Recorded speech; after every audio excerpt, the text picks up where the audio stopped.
You ever play a game where it feels like no matter what you do, you just can't win? Not because you lack skill, not because you made bad decisions, but because the game itself is stacked against you. That's War Robots in a nutshell these days. Hey everyone, welcome back to the channel. Today, I want to talk about something that's been plaguing War Robots for a long time: overpowered. Broken robots and weapons that completely destroy balance and turn normal players into bullies, making the game feel more like a hacker's playground than a fair fight. And the worst part, the developers don't seem to care. If anything, they encourage it. Let's break it down.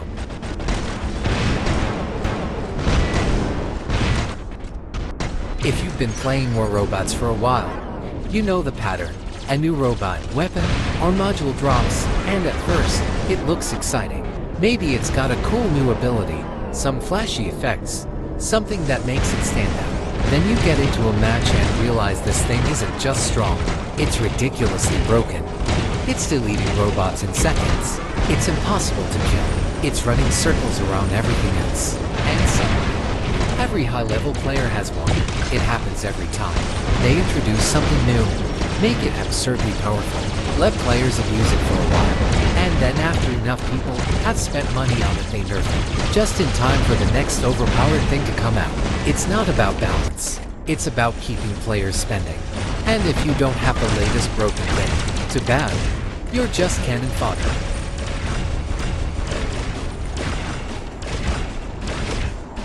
Now, here's where things get ugly. Whenever a new overpowered item is released, the people who get it first aren't just casual players. They're the ones who grind endlessly, or, more often, the ones who spend the most money. And instead of using their new toys in a fun, balanced way, what do? They stomp on everyone else. We've all seen at the high-level squads running 6 of the same busted robot, wiping out entire teams with zero effort. The lone player sitting in their spawn, invincible, just farming kills like a god.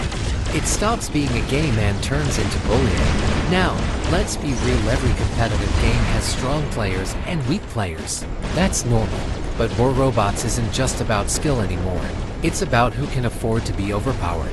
And when you create a system where a select few can dominate everyone else with no effort, it doesn't just make the game unfun, it makes it toxic. New players, they don't stand a chance. Casual players, they're just there to be target practice. Even experienced players with good setups can't do much if they're up against something completely broken. At that point, it's not a game, it's a one-sided massacre.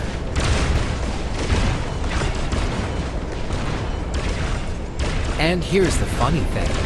What's the difference between a hacker and someone using a broken setup? Not much. Think about it. A hacker in any game is someone who gains an unfair advantage, whether it's infinite health, insane damage, or abilities that make them impossible to kill. But in War Robots, the game itself is handing out these advantages. Some robots can teleport across the battlefield and wipe out enemies before they even have time to react. Some weapons can melt a tanky bot in seconds, without giving them a chance to fight back. Some modules let players dodge attacks or heal endlessly, making them practically unkillable. For the player on the receiving end, it feels exactly like facing a hacker. And honestly, I'd almost prefer to find an actual hacker, because at least then, I'd know it wasn't part of the game's design.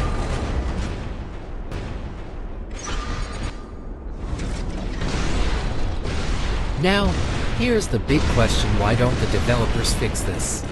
Simple. Because it makes them money. If they really wanted to balance the game, they could. They could test new robots before release. They could avoid making certain setups completely overpowered. They could focus on skill-based mechanics instead of pay-to-win dominance. But they don't. Instead, they keep creating this cycle. 1. Release something broken. 2. Let it dominate for a few months. 3. Nerf it just enough to make people think balance is coming. 4. Release something new that's just as broken, if not worse. It's the same strategy mobile games use to keep whales spending. They know that the moment a player gets comfortable, they'll stop spending money. So, they force players to keep upgrading. And if you can't keep up, if you can't afford the latest meta, then tough luck.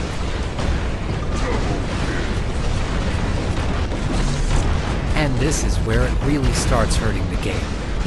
When overpowered content takes over, it creates a divide between players. The ones who can afford to stay on top get stronger, the ones who can't fall further behind. And instead of a fun, competitive game, you get frustration. We've already seen it. Veteran players quitting because they're tired of the endless grind. New players leaving because they can't even survive long enough to learn the game. Squads dominating every match, making casual play impossible. At some point, you have to ask, who is this game actually for? Because if the goal is just to milk money out of players until they quit, then More Robots is right on track.